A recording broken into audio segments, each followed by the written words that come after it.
غزہ کا جب ہم نام لیتے ہیں آج تو ہمیں کیا سمجھ آتا ہے؟ ہمیں یہ سمجھ آتا ہے کہ ایک ایسا علاقہ جہاں پہ ایک بلڈنگ بھی کھڑی نہیں ہوئی، راکٹس ہیں، جنگ جاری ہے، لوگوں کو ڈسپلیس کر دیا گیا۔ پچھلے دنوں بینجامن نیتن یاہو اسرائیلی پرائم منسٹر نے یو این کو ایڈریس کیا۔ انہوں نے یہ کہا، اس عزم کا اظہار کیا کہ فلسطین سے فلسطینیوں کو نکال دیں گے، غزہ سے ٹیررزم کو نکال بار کریں گے۔ جو کور سوال رہا ہے، جو ویسٹرن میڈیا جس کے اوپر روشنی نہیں ڈالتا کہ یہ سرزمین ایکچولی ہے کس کی۔ اگر آپ ماڈرن میڈیا دیکھیں، ماڈرن کتابیں دیکھیں جو 1947 کے بعد لکھی گئی ہیں، وہ صرف اس علاقے کی سیاست کو، اس علاقے کی پولیٹکس کو ڈسکس کرتی ہیں، اس بات کو ایکسیپٹ کرتے ہوئے کہ جو اسرائیلی کلیم ہے، جو جوئش کلیم ہے کہ یہ جو علاقہ ہے جہاں پہ آج اسرائیل واقع ہے، یہ بہت عرصہ پہلے یعنی ہزاروں سال پہلے بائبل نے ایک کوننٹ کے ذریعے پرومس کر دیا تھا حضرت ابراہیم علیہ السلام اور ان کی آل یا ان کے بچوں کو۔ اور اس کلیم کو سامنے رکھتے ہوئے یہودی مذہب سے تعلق رکھنے والے لوگوں نے اس علاقے کو کلیم کیا، اور فائنلی 1947 میں اسرائیل کا قیام ہوا۔ اگر آپ آج اپنی سوشل میڈیا کی فیڈ پہ سرچ کر کے دیکھیں تو آپ کو صرف غزہ کی سیاست کے اوپر کنٹینٹ نظر آئے گا، غزہ کی تاریخ کے اوپر کہ یہ علاقہ اس طرح کا ہے کیوں، یہاں پہ اتنا کانفلکٹ ہے کیوں۔ یہ جو دو پیرلل نیریٹیوز ہیں، ایک ہسٹوریکل نیریٹیو کہ یہ جو فلسطینی لوگ ہیں یہ ایکچولی آئے کہاں سے، یہ بستے کب سے ہیں اس علاقے میں، اور دوسرا ببلیکل نیریٹیو جہاں پہ اسرائیلی یا بنی اسرائیل سے تعلق رکھنے والے لوگ بھی اسی علاقے کے اندر بستے تھے۔ یہ جو کانفلکٹ ہے آج، اس کے کور پہ یہ سوال ہے کہ یہ جگہ ہے کس کی۔ آج ہم آپ کو اس تاریخ کے اوپر سے پردہ اٹھانے لگے ہیں، آپ کو بتانے کی کوشش کرتے ہیں کہ تاریخ ہمیں کیا بتاتی ہے، اور اس کے ساتھ ساتھ parallel biblical history, biblical narrative ہمیں کیا بتاتا ہے کہ فلسطین ورسز اسرائیلائٹس، یہ جو غزہ ہے اس کا سن آف دا سوئل ایکچولی ہے کون۔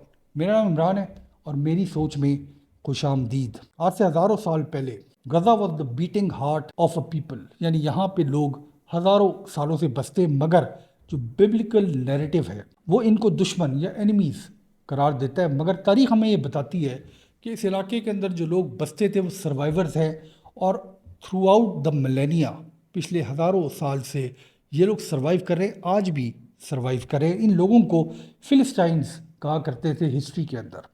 اسرائیلائٹس کے حساب سے یہ جگہ پرومس کی گئی تھی ابراہیم علیہ السلام کو، اور بک آف جینیسس یہ ریکارڈ کرتی ہے، on that day the Lord made a covenant with Abraham and said to your descendants I give this land from the Wadi of Egypt to the great river the Euphrates۔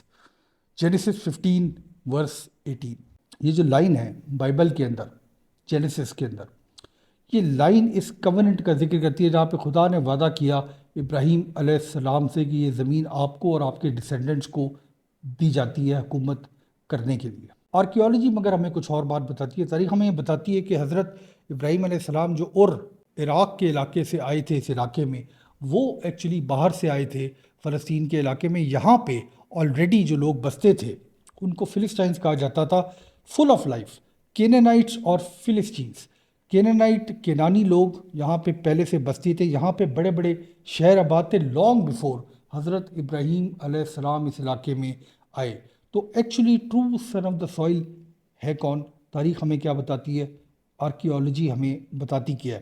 اسرائیلائٹس جو scripture ان کے پاس ہے ان کی جگہ یہ، یا فلسٹائنز of Gaza جو اس علاقے میں پہلے سے آباد تھے۔ پہلی دفعہ یہ لفظ جو ہے اس علاقے میں رہنے والے لوگوں کا، یہ ایجپشن انسکرپشنز کے اندر ہمیں نظر آتا ہے تقریباً 1200 BCE کے اندر۔ فیرو رمزیز the تھرڈ، وہ سی پیپل، ان کو کہتے ہیں سی پیپل۔ ویسے یہ جو ایجین کا علاقہ ہے میڈیٹرینین کا، یہاں پہ کئی قوموں کے لیے استعمال کیا جاتا ہے، مگر ماڈرن سائنس ہو سکتا ہے کہ اس زمانے میں ایجپشین ان کو وہی لوگ سمجھتے ہیں، مگر ماڈرن سائنس ہمیں کچھ اور بتاتی ہے۔ وہ یہ بتاتی ہے کہ اگر آپ آج DNA ایویڈنس ایکسٹریکٹ کریں ان گریو سے جو اس علاقے کے اندر ہیں، اسپیشلی ایشکلون کے شہر کے آس پاس، تو وہ ایجین اینسیسٹری بھی بتاتے ہیں ہمیں۔ اس کے ساتھ ساتھ وہ یہ بھی بتاتے ہیں کہ اس علاقے کے اندر چونکہ ایسٹ ٹو ویسٹ ٹریڈ بھی ہوتی تھی، ویسٹ ٹو ایسٹ ٹریڈ بھی ہوتی تھی، لوگ یہاں پہ آ کے کاروبار کرتے تھے، تو انتہائی زیادہ مکسڈ اینسیسٹری ہے ان لوگوں کی یہاں پہ جو لوگ جوئش فیتھ سے تعلق نہیں رکھتے۔ آرکیالوجی، تاریخ ہمیں یہ بتاتی ہے کہ یہ علاقہ کنٹینیوسلی آباد تھا. ایسے نہیں ہوا کہ باہر سے لوگ آئے ہوں، جو کہ آج اسرائیل کا اسٹیٹ کلیم کرتا ہے کہ یہ جو فلسطینی لوگ ہیں یہ باہر سے آئے. تاریخ ہمیں یہ بتاتی ہے کہ یہاں پہ کنٹینیوٹی تھی تھرو آؤٹ دی ایجز، اور اس کے اندر انویژن کے ذریعے پورے علاقے کو ری پاپولیٹ نہیں کیا گیا. فلسطین جو تھے وہ اس علاقے میں غیر نہیں تھے، اسٹرینجرز نہیں تھے، وہ ایکچولی لوکل تھے. کوسٹل کینانائٹس، یعنی پری ہسٹری ان کو کینانائٹس یا کنانی کہا جاتا تھا، اور ان کا جو کلچر تھا وہ لیئرڈ تھا. 5 بڑے شہر یعنی فلسطین، پینٹوپولس، جس کے اندر غزہ، ایشکلون، ایشتود، ایکرون اور گاتھ کے شہر تھے. اور وہاں پہ جو ریلیجن پریکٹس کی جاتی تھی اس میں ان کا ایک خدا دگون بھی ہوتا تھا. یہاں پہ بہت زیادہ آئرن ویپنز کو بنایا جاتا تھا. اس کے علاوہ جو ٹریڈ تھی، اولیوس کی ٹریڈ، اس کے علاوہ وائن کی ٹریڈ اس علاقے کے اندر وہ کی جاتی تھی. اس کے علاوہ فرینکنسنس، ایک ایسی خوشبو جو افریقہ اور اس علاقے سے نکلتی تھی اور تھرو غزہ یورپ کے اندر جاتی تھی، اس کا بھی بہت بڑا ٹریڈ. آپ فرینکنسنس کو اپنے زمانے کا آئل سمجھ لیں، یعنی انتہائی قیمتی چیز جو صرف اس علاقے کے اندر سے ٹریڈ کی جاتی تھی. تو یہ علاقہ ہمیشہ سے بہت زیادہ پراسپرس تھا. مگر چونکہ ہم نے آپ کو ساتھ ساتھ پیرالل بائبل کا نیریٹو، ببلیکل نیریٹو بھی بتانا ہے، تو بائبل کے اندر ان لوگوں کو ولن قرار دیا گیا ہے. بک آف ججز ہمیں کہانی سناتی ہے سیمسن اور ڈیلائلا کی، جن کا تعلق ایکچولی غزہ سے تھا. ججز 16:29 ورس 30 میں کہتا ہے Samson took hold of the 2 central pillars on which the house rested. Bracing himself, he said, "Let me die with the Philistines." Then he pushed with all his might, and down came the temple on the rulers and all people in it. Story Bible کے اندر کچھ اس طرح کی ہے کہ ایک انتہائی طاقتور اسرائیلی Jewish آدمی سیمسنگ، اور اس کی طاقت اس کے بالوں میں تھی. وہاں پہ ایک فلسطین کی عورت ڈیلائلا کو اس نے پسند کیا، اور ڈیلائلا نے اس کی چال بازی سے اس کے بال کاٹ دیا اور اس کو قید کر دیا. ایونچولی اسٹوری میں یہ ہوتا ہے کہ کچھ عرصے وہ فلسطینز کی قید میں رہا، اور سیمسنگ کے ایونچولی بال بڑھنا شروع ہو گئے. ایک دن وہ فلسطین ٹیمپل میں کھڑا ہوا تو لوگوں کا خیال تھا اس کے اندر اب طاقت ختم ہو گئی ہے، مگر اس نے ایک آخری پش کی اور جو پلر تھا ان کے ٹیمپل کا اس کو گرا دیا، اور ایک طرح کی سوسائڈ بامبنگ کر دی کہ اپنے اوپر بھی وہ ٹیمپل گر گیا اور اس کے علاوہ لوگ بھی وہاں پہ جو تھے وہ مارے گئے. ببلیکل ٹیکسٹ ہمیں اس کہانی کو بہت ہی زیادہ غور سے بتاتا ہے. تو ٹیکنیکلی اس زمانے میں بھی غزہ کو اسرائیلائٹس جو تھے وہ فورٹریس آف دیئر اینیمیز سمجھا کرتے تھے. سینچریز کے بعد بائبل کنٹینیو کرتی ہے کہانی حضرت داؤد علیہ السلام کی. گولیات کو ہم ویسے ایک بہت بڑا دیو سمجھتے ہیں، مگر ایکچولی وہ گاتھ کے شہر سے تعلق رکھنے والا ایک شخص تھا جس کا ایکچولی قد بہت زیادہ بڑا تھا. سیمیول 17 ورس 49 ہمیں یہ بتاتا ہے کہ David slung it and struck the Philistine on the forehead. The stone sank into his forehead and he fell face down on the ground. گولیات سے ڈرتے سب تھے، تو حضرت داؤد جو زمانے میں کم عمر شخص تھے، ایک غلیل یعنی سلنگ شاٹ کے ذریعے انہوں نے مقابلہ کیا اور اس کو ہرا دیا. یہ جو ورڈ ہے فلسٹائن، یہ ببلیکل نیریٹو کے اندر ان لوگوں کے بارے میں لیا جاتا ہے جو لوگ عام زبان میں ان کو سمجھتے ہیں، وہ لوگ جو ان ایجوکیٹڈ لوگ تھے، ان کلچرڈ لوگ تھے، اور اسی علاقے میں جو جوئش لوگ بستے تھے وہ کلچرڈ لوگ تھے. مگر اس نیریٹو کو آج ڈیبنک کرتی ہے تاریخ. تو اسرائیلائٹس کے نیریٹو کے اندر یہ جو فلسٹائنز تھے یہ ہمیشہ آبسٹیکل تھے، ہمیشہ دشمن رہے. مگر آرکیالوجی ہمیں بتاتی ہے کہ سمپلی وہ لوگ تھے جو غزہ کے اندر بستے تھے اور یہودی مذہب سے جن کا تعلق نہیں تھا، سمپلی وہ لوگ جو اپنے شہر میں، اپنے گھر میں، اپنے علاقے میں رہ رہے تھے. اس کہانی کے اندر اب ڈراپ سین یہ ہوتا ہے کہ باہر سے لوگ، چونکہ یہ علاقہ انتہائی زیادہ امیر بھی تھا، اس کے اندر پیسہ بھی تھا، یہاں پہ ٹریڈ بھی تھی، تو ظاہر ہے کہ انٹیکوٹی کے اندر ایسے علاقوں کے اندر ہمیشہ بڑی بڑی ایمپائرز کی نظر ہوتی ہے. تو جو پہلی ایمپائر جس کی نظر پڑی اس علاقے کے اوپر، تاریخ ہمیں بتاتی ہے کہ اسیرینز جو 8ویں صدی BCE میں انڈر ٹگلات فلیسر III انہوں نے اس علاقے کے اوپر حملہ کیا. غزہ کا جو بادشاہ تھا اس زمانے میں، ہنونو اس کا نام تھا، اس کو کیپچر کر دیا، اس کو قتل کر دیا، ریبیلین کو کویل کر دیا گیا، اور یہ جو علاقہ تھا فلسٹائن کا یہ ایک ویسل سٹیٹ بن گیا اسیرین ایمپائر کی. اس کے اندر بہت زیادہ ظلم و جبر کیا گیا، ان کو ٹیکس کیا گیا بہت ہی زیادہ، مگر ان کو ٹوٹلی تباہ نہیں کیا گیا. جو اس زمانے میں اس علاقے کے اندر یعنی فلسطینز کے علاقے کے اندر جو اسرائیلائٹس رہتے تھے ان کو بھی سفر کرنا پڑا. ان کی جو ناردرن کنگڈم تھی جہاں پہ اسرائیلائٹ زیادہ تھے اس کو اسیریا کا حصہ بنا دیا گیا. ان کے لوگ جو رہتے تھے جو جوئش لوگ وہاں پہ رہتے تھے بنی اسرائیل ان لوگوں کو وہاں سے ڈپورٹ کر دیا گیا. یعنی کہ اسیرینز کے زمانے میں بھی اسرائیلائٹس کو ایگزائل کیا گیا اور فلسطین جو اس علاقے کے اندر رہتے تھے وہ وہیں پہ ہی رہتے رہے. مگر وہ اس کے ساتھ ساتھ ٹریبیوٹ دیا کرتے تھے اسیرین کنگز کو. اسیرینز کے تقریباً 100 سال بعد بیبلون نے سر اٹھایا. بیبلون اپنے زمانے میں پہلے اسیریا کے اندر ایک ویسل اسٹیٹ تھا. جیسے جیسے اسیرین کنگڈم کمزور ہوتی گئی تو بیبلونینز جو ہیں انہوں نے سر اٹھانا شروع کیا.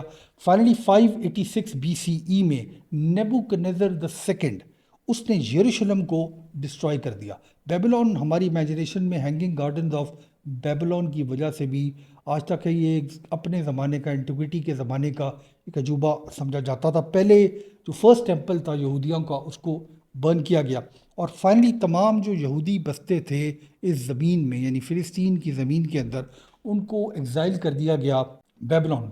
اور ان کی گریف یعنی ان کی جو ہے اس کو بائبل نے امورٹلائز کیا. سام 137 ورس 1 میں by the rivers of Babylon we sat and wept when we remembered زایا.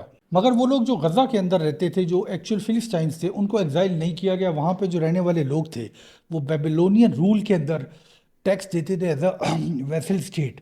اپنے ہی شہروں میں رہتے تھے اپنے ہی گھروں میں رہتے تھے. ٹریڈنگ کیراوینز جو ہیں وہ نارتھ ٹو ساؤتھ اور ایسٹ ٹو ویسٹ اسی طرح ٹریڈ کیا کرتے تھے. باقی جو بنی اسرائیل تھے ان کو کیپٹیوٹی کے اندر بیبلون لے جایا گیا. اس کے بعد دور شروع ہوا پرشین امپائر کا یعنی ایران سے. 539 BCE میں سائرس دا گریٹ نے بیبلون کو کانکر کر لیا. تاریخ میں جگہ جگہ ہوتا ہی ہے ایک بہت بڑی امپائر ہوتی ہے اس کی طاقت ہوتی ہے وہ اپنے عروج پہ جاتی ہے اس کا ڈکلائن شروع ہوتا ہے اور اس کی جو پریفریز کے اندر دوسری امپائر جنم لیتی ہے اور وہ اس کو اوورٹیک کر لیتی ہیں اس پہ قبضہ کر لیتی ہیں. اسی طرح بیبلون کے اوپر سائرس دا گریٹ نے 539 BCE میں اس کو کانکر کیا اور ایک ڈگری ایشو کی. The Jews could return and rebuild their temple in Jerusalem. اس بات کو اگین جو بنی اسرائیل کے لوگ ہیں جو یہودی مذہب سے تعلق رکھتے ہیں سائرس دا گریٹ کو بہت زیادہ ریویئر کرتے ہیں کیونکہ اس نے اجازت دی اور ایک طرح کا جو پرشین اسٹیٹ کا خزانہ تھا اس کے دروازے کھول دیے کہ جو جوئش ٹیمپل ہے اس کو دوبارہ یروشلم میں بنایا جائے. اس کو اسرائیلی لوگ ریسٹوریشن کہتے ہیں. مگر جو غزہ کے فلسطینز تھے ان کی جو کنٹینیوٹی ہے زندگی کی وہ چلتی رہی اسی طرح. غزہ کے اندر جو پرشین سسٹم تھا اس کو رائج کر دیا گیا. اب یہ جو سسٹم تھا غزہ کے تھرو وہ پرجیا کو کنیکٹ کرتا تھا ایجپٹ کے ساتھ اور عربیہ کو کنیکٹ کرتا تھا میسوپوٹیمیا کے ساتھ. اور یہ جو پرشین ایج ہے غزہ کی یہاں پہ ہم آپ کی ملاقات کراتے ہیں to the father of history یعنی تاریخ جس شخص نے لکھنا پراپرلی شروع کی اور اس کا نام تھا ہیروڈوٹس. بہت سے لوگ جو ہیروڈوٹس کو ویسٹ میں پڑھتے ہیں ان کے ذہن میں گریک میں لکھنے والے شخص کا نام آتا ہے فادر آف ماڈرن ہسٹری. 5ویں صدی BCE میں لکھتے ہوئے ہیروڈوٹس نے اس علاقے کے اندر سے ٹریول کیا اور پہلی دفعہ اس نے اپنی کتابوں کے اندر اپنی لکھائی کے اندر یہ نام سیریا پیلسٹین لکھا. یعنی ارلیسٹ سروائیونگ ریکارڈ یہ جو لفظ ہے فلسطین سے پیلسٹائن کا وہ ہیروڈوٹس کی رائٹنگ کے اندر ملتا ہے. ہیروڈوٹس اپنی رائٹنگ کے اندر کوئی میتھ یا لیجنڈ کے بارے میں نہیں لکھ رہا تھا. وہ اسکرپچر بھی نہیں لکھ رہا تھا یعنی کہ وہ کوئی ہولی کتابیں نہیں لکھ رہا تھا. وہ سمپلی یہ لکھ رہا تھا جو وہ دیکھ رہا تھا. اور اس کے لیے یہ جو زمین تھی جس کے اندر وہ کام کر رہا تھا ہیروڈوٹس ویسے گریک میں لکھتا تھا مگر وہ رہتا اس زمین کے اندر تھا. اس نے اس زمین کو پیلسٹائن قرار دیا اور اس کو یہ بھی قرار دیا کہ یہ زمین پیلسٹینینز کی ہے.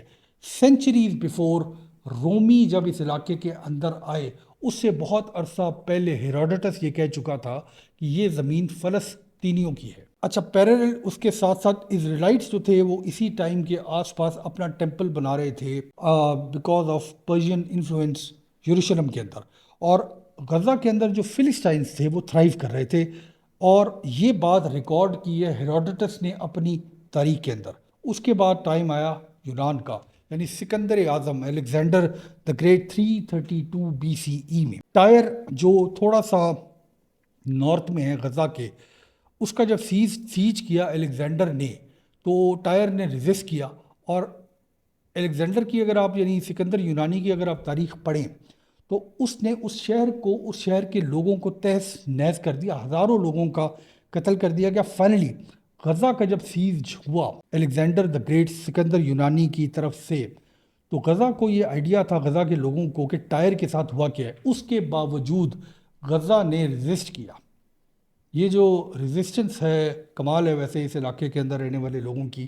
آپ کو سکندر یونانی 332 BCE کے اندر بھی پتہ لگتا ہے کہ اس وقت کی دنیا کی سب سے بڑی طاقت سپر پاور کو اس چھوٹے سے شہر کے لوگوں نے ریزسٹ کیا۔ 2 مہینے کا سیج رہا غزہ کا، شہر نے ریزسٹ کیا۔ الیگزینڈر ایکچولی اس سیج میں زخمی بھی ہو گیا۔ فائنلی الیگزینڈر، ظاہر ہے ہمیں تاریخ بتاتی ہے کہ وہ جیت گیا، اور جو غزہ کا گورنر تھا، بٹیس اس کا نام تھا، اس کو کیپچر کر لیا گیا، اور اس کو چیریٹ، اس زمانے میں چیریٹس ہوا کرتے تھے، یعنی گھوڑوں کے پیچھے ایک جگہ ہوتی تھی، اس پہ لوگ کھڑے ہو کے حملے کیا کرتے تھے، اس کو چیریٹ کے پیچھے باندھ کے اس کو قتل کر دیا گیا۔ یہ جو چیریٹ کے پیچھے باندھنے کا طریقہ ہے گریس کا، یہ ہمیں جو ٹرائے کی کہانی ہے جو ہمیں ایلیاڈ کے اندر ہومر کی ملتی ہے، وہ اکیلیز نے ہیکٹر آف ٹرائے کو اسی طرح چیریٹ کے پیچھے باندھ کے قتل کیا تھا۔ تو گریس کا یہ ایک طریقہ کار تھا کہ وہ اپنے دشمن جو لیڈر ہوا کرتے تھے ان کو پیچھے باندھ کے گھوڑوں کے چیریٹس کے قتل کر دیا کرتے تھے۔ میسیکر ہو گیا غزہ کا، مگر پھر تاریخ ہمیں یہ بتاتی ہے ریزیلینٹ علاقہ غزہ دوبارہ اٹھا، اور اس کو ایونچولی الیگزینڈر اور اس کے بعد جو اس علاقے کے اندر الیگزینڈر کے جو جنرل سے جنہوں نے حکومت کی، اس کو ریبلڈ کیا، مگر ایز اے گریک سٹی، یونانی سٹی کے طور پہ ریبلڈ کیا۔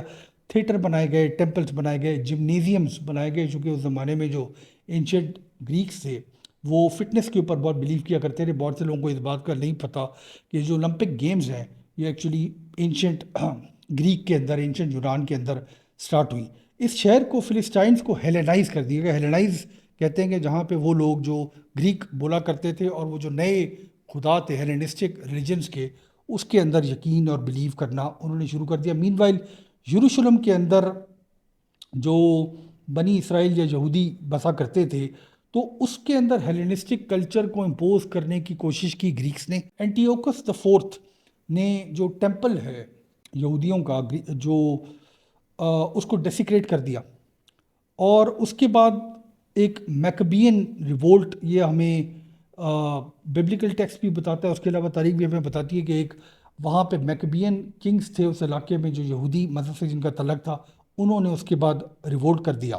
تو کہانی گریس کے دور میں ہمیں یہ پتہ چلتی ہے کہ غزہ کے اندر جو فلسطائنز تھے انہوں نے اڈیپٹ بھی کیا، انہوں نے سروائیو بھی کیا گریک رول کے اندر، یونان کے رول کے اندر، اور جو اسرائیلائٹس تھے وہاں پہ بسنے والے، انہوں نے ریزسٹ بھی کیا، اور اس کے علاوہ انہوں نے ریوولٹ بھی کیا۔ فائنلی اس ایمپائر کا دور آیا جس نے تقریباً 1000 سال دنیا کے اوپر حکومت کی، اور وہ تھا رومیوں کا دور، یعنی رومن ایمپائر۔ 63 BCE میں پومپے دا گریٹ رومن جنرل نے غزہ کے اوپر قبضہ کیا، اور اولس گیبینس نے اس کو ریبلڈ کیا۔ روم کے نیچے غزہ نے بہت زیادہ ترقی کی۔ غزہ کی جو کلچرل تاریخ ہے روم کے نیچے، وہ بہت ہی زیادہ گولڈن ایج بتائی جاتی ہے غزہ کی۔ اس کے اندر سے جو اولیو آئل نکلا کرتا تھا اس کے آس پاس کے علاقے سے، وہ پوری ایمپائر کے اندر، رومن ایمپائر کے اندر فیمس تھا۔ ریٹرک اور فلسفی کے بڑے بڑے اسکول بنائے گئے غزہ کے اندر، یہاں تک کہ بہت سے لوگوں کو یہ نہیں پتہ کہ رومن ایمپائر کے اندر یہ جو بہت زیادہ، چونکہ پہلی ایمپائر تھی، لوگ غزہ آیا کرتے تھے ایجوکیشن حاصل کرنے کے لیے، انلائٹنمنٹ حاصل کرنے کے لیے ہر علاقے سے، اور بہت سے لوگ اس کو ایتھنز آف سیریا بھی کہا کرتے تھے۔ مگر اگین پیرل ہسٹری میں روم کے اندر جو ہمیں ببلیکل ہسٹری ملتی ہے، تو جوئش ریوولٹس کو کرش کیا گیا ہے 135 CE میں۔ جب بار کوکھوبا ریبیلین ہوا تو ایمپرر ہیڈرین، جو اس زمانے میں ایمپرر تھا روم کا، اس نے یہ جو نام جوڈیا تھا، جو اس پروونس کو کہتے تھے رومنس پہلے، یعنی روم سے پہلے اس علاقے کو جوڈیا کہا جاتا تھا، اس کا نام تبدیل کر کے سیریا پیلسٹائن رکھ دیا۔ ایمپرر ہیڈرین کے بارے میں آپ کو ایک ٹینجنٹ بتا دیں کہ برٹن کے اندر ایک دیوار تھی جس کو ہیڈرین وال کہا کرتے ہیں، جہاں پہ ایکسٹینڈ تھی رومن ایمپائر کی۔ اس کے بعد کہتے تھے کہ وہاں پہ سارے وہ لوگ رہتے ہیں جو انسیولائزڈ یا جنگلی قسم کے لوگ ہیں. تو ہیڈرین وال کے بعد جو ہے وہ ایک طرح کی سویلائز دنیا ختم ہو جایا کرتی تھی. ہیروڈوٹس نے آلریڈی سیریا پیلسٹائن کا نام استعمال کیا ہوا تھا. روم نے اس کو آفیشیل ہسٹری کے اندر سٹیمپ کر دیا 2000 سال پہلے. آج سے تقریباً یہ جو لفظ تھا پیلسٹائن یہ دنیا کے ریکارڈ کے اندر آفیشیلی شامل کر دیا گیا. اور اسرائیل کی سٹوری اگین ایک ایگزائل اور ایک سکیٹرنگ کی سٹوری ہے. غزہ کی سٹوری کنٹینیوٹی کی سٹوری ہے. جو فلسٹائنز آف اولڈ ہیں وہ ان کے اندر کینانائٹس، گریکس، رومنز، اب ہر چیز بلینڈ ہو کے آ گئی تھی. مگر جو غزہ کے رہنے والے لوگ تھے جو پیلسٹینینز کہلایا کرتے تھے وہ ہمیشہ وہیں پہ رہے، وہیں پہ رہتے رہے. یہ انڈیورنگ پیپل آف غزہ تھے. یہ جو کہانی آپ نے ابھی تک سنی یہ ہارٹ آف دا کویسچن ہے جو آج بھی غزہ کو ہانٹ کرتا ہے کہ اس زمین کا ایکچوئل وارث ہے کون. اسرائیلائٹس جو اس کو ایک ڈیوائن پرومس دیکھتے ہیں یا فلسطینز جو رومنز کے آتے تک پیلسٹینینز بن گئے تھے. آرکیولوجی اور تاریخ ہسٹری ہمیں یہ بتاتی ہے کہ these were the continuous people of Gaza. Biblical narrative ہمیں یہ بتاتا ہے کہ یہ دشمن تھے اسرائیلائٹس کے. تاریخ ان کو سروائیورز ریممبر کرتی ہے. Both memories of this area live side by side. مگر غزہ کی کہانی یہاں پہ ختم نہیں ہوئی. روم کے اندر ایک ٹریڈ اور لرننگ کا سٹی تھا. ٹیمپلز جو ہیں وہاں پہ جو جوئش ٹیمپلز تھے ان کو بند کیا جا رہا تھا. اور اس کے ساتھ ساتھ کرسچینٹی کا رائز ہونا شروع ہوا جب روم جو ہے جو رومن ایمپائر آہستہ آہستہ ان کی جو اسٹیٹ ریلیجن ہے وہ کرسچینٹی بن گئی انڈر ایمپرر کانسٹنٹین. اور یہ جو نیا فیتھ تھا کرسچینٹی کا وہ آہستہ آہستہ رومن ایمپائر میں اسپریڈ ہونا شروع ہوا. تو کرسچینٹی واز کمنگ. اور غزہ جو ایک دفعہ دگون کا شہر تھا وہ سٹی آف چرچز بن گیا. رومن ایمپائر کے بعد غزہ کی کہانی ختم نہیں ہوئی. دل تھام کے بیٹھیے کیونکہ آگے دور آنے والا ہے کرسچینٹی کا اور پھر دور آنے والا ہے اسلام کا. اس کے بعد غزہ کی کہانی کیا ہے وہ جاننے کے لیے دیکھیے گا تھرسڈے والے دن یعنی جمعرات کو میری سوچ میں غزہ پارٹ 2. بہت شکریہ.